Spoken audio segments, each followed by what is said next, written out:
Hi, welcome to the She Built It Experience with Melanie. You're here because you want to scale and grow your business, master business strategy, and learn about new tech innovation.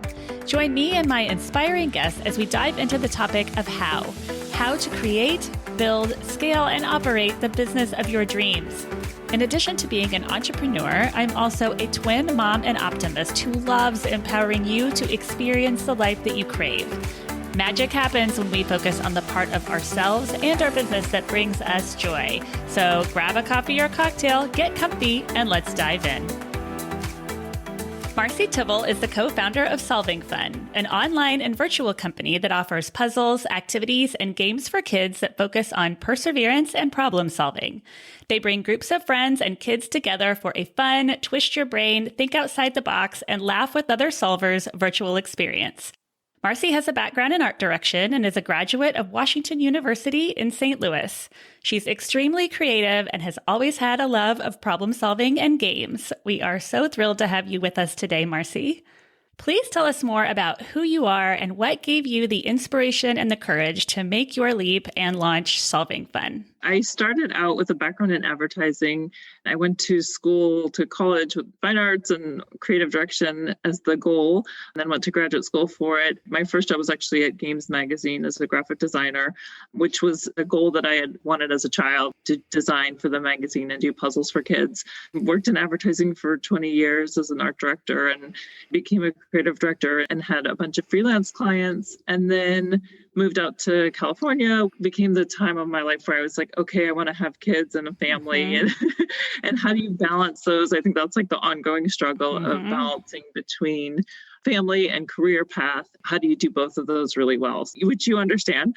The background in design allowed me to do that part-time and do both of those things simultaneously. I realized along the way, it wasn't as much fun without a partner. As a creative person, you're always having ideas. I was going to wait and find the right person to do that with. A lot of it is timing. I ended up meeting my kid's school principal, having kids in elementary school.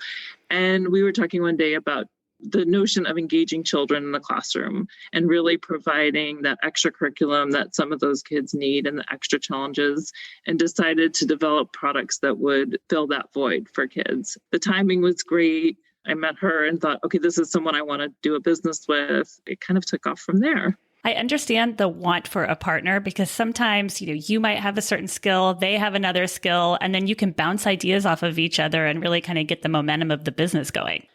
Yes, and to have complementary skills, but also similar goals, and finding someone that you truly just want to hang out with and want to work together with is really hard. It's a marriage in a different way, but really nice to have that synergy with someone that you complement each other's strengths and interests, but have the same passion, and someone that you can trust and be yourself with. And I think it was one of the pieces that I am not doing another business without that person as a cheerleader. Right. Yeah. It can also be more fun. Celebrate the successes when they happen. Exactly. How has your business shifted during this time? It seems like you launched in a perfect time. I know my daughter Parker has attended Solving Fun with her friends, and she's absolutely loved it. And what I like about it is it's fun. She's on Zooms all day right now with classes. We're in the process of getting back to school, but not quite yet.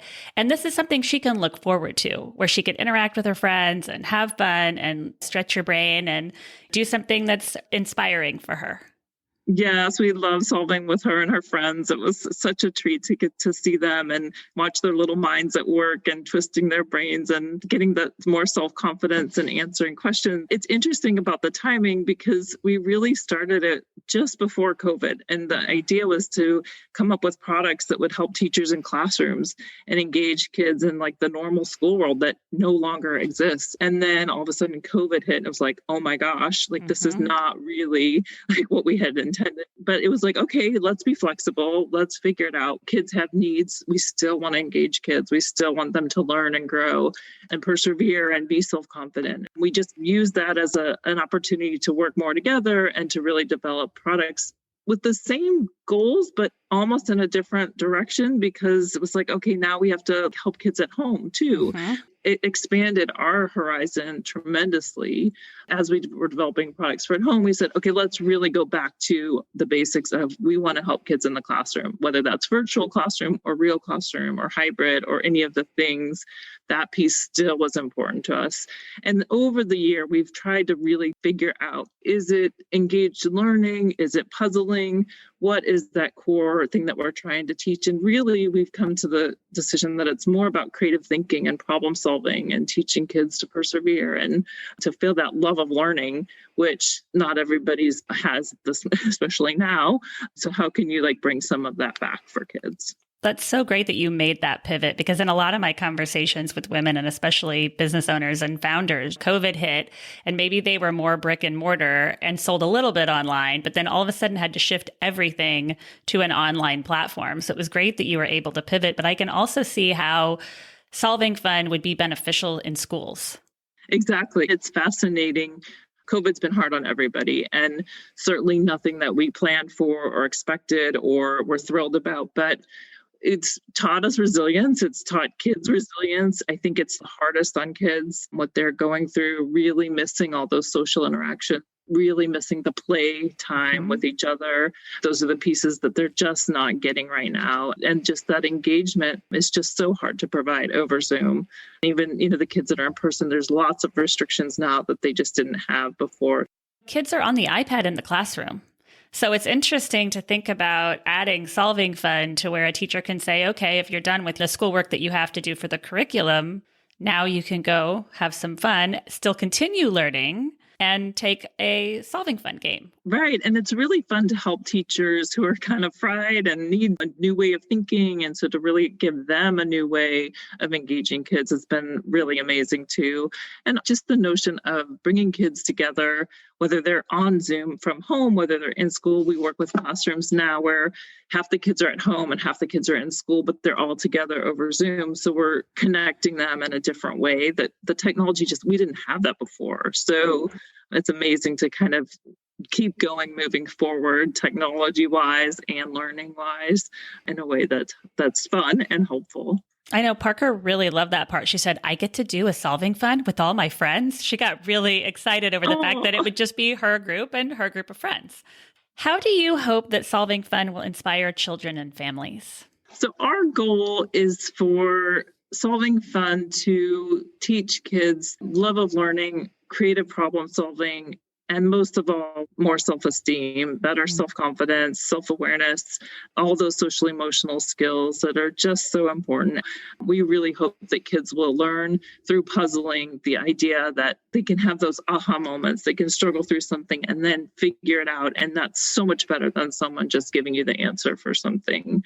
And doing it together, really collaborating with each other, teaching brainstorming techniques where kids are working together to solve problems. I think that's such a life goal. Right? Yes, it's going to help them in their life and work and in the future.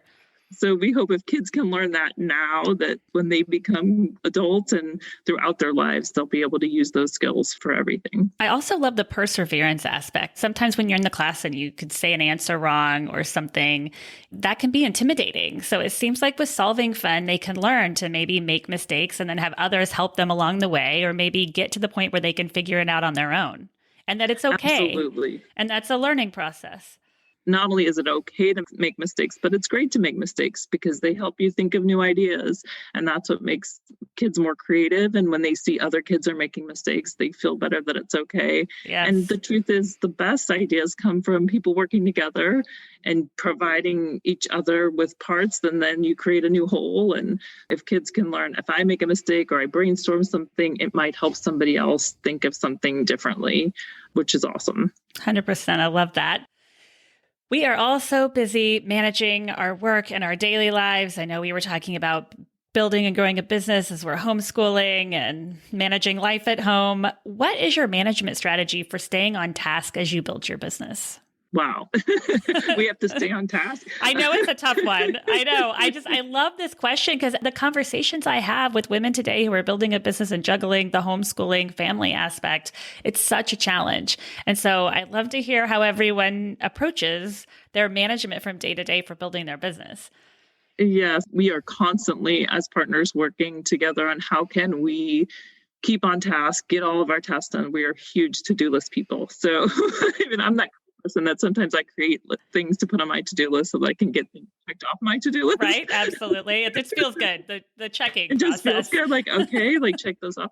So we basically like create to-do lists and carry them over every day for the things that we don't get done and prioritize usually by time and by deadlines. But also we make sure that we do things that we love and things that have to get done and important. Balance both of those, because that joy, if you don't have that, forget it. There's the things you have to do in a business that you don't always love, but they have to get done.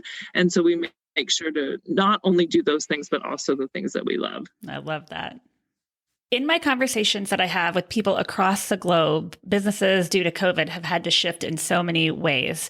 We're all shifting and pivoting, and I love how we can learn from others about how we've overcome obstacles, like we were talking about before with you were going to go in the classroom and then now you're online. Can you share a recent business challenge that you came up with and how you were able to overcome it? Because I think we can really learn from listening to the stories of other women as we experience obstacles ourselves in our daily lives and business. Yes, COVID it seems like such the obvious thing to say, but it really does completely change the way we viewed our business. And because our goal was to be in the classroom and then have classrooms not exist or exist completely differently, we had to really shift focus. I think that really taught us to be flexible in our thinking. And that's kind of our motto, is be flexible, whether it's like, okay, we're going to learn new software.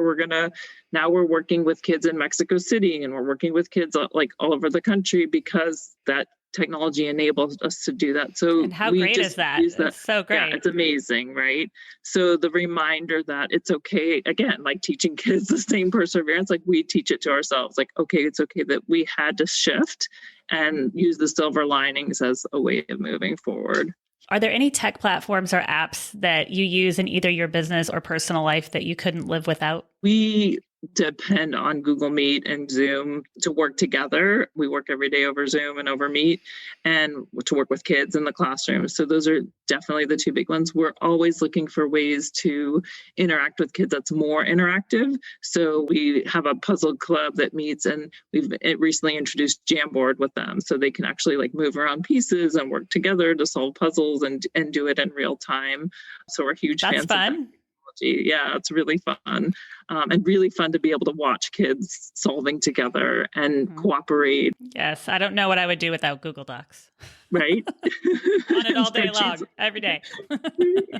All the Google products. And then, of course, like all the Adobe products for design. And there's just so many pieces. I can't imagine doing our jobs without them. And that's part of the fun, too, is like, how can we take what was, more traditional and put it into a more modern spin where it is more interactive. And I mean, kids are on their screens all day, but they still want that interaction and human connection, and especially because they're on screens all day. Yeah, and I don't see that changing now that we've introduced the screens. I mean, Elliot now, when he ends a Zoom in his room, turns the television on downstairs to what he wants to watch so that when he gets downstairs, it's on. So, COVID has introduced a lot of interesting things into our house. I mean, many of them are great, but to your point, I don't see the screen time changing. So finding ways to bring the maybe in-person board games, which we will still continue to do, but bring them to a screen is really great. Magic happens when we focus on the part of ourselves and our business that brings us joy. What is one tip you can leave with us today about how you find and live your joy? That is such a wonderful question. I would have to sum it up with find a great partner and surround yourself with people you enjoy being with and that are supportive. And I'm so blessed with all of that, having family that's really nurturing and friends and a partner that I can be myself with, and that we complement each other's skills and are there to share the joys and help each other through the struggles. And then also just being flexible and open-minded to whatever comes, whatever there's new challenges or new excitement, to just know that like it may not be what you expected, but you can still have it be wonderful. Really good advice. And it's so important to surround ourselves with positive people and the people that help us to celebrate our successes and our wins, big and small. Absolutely.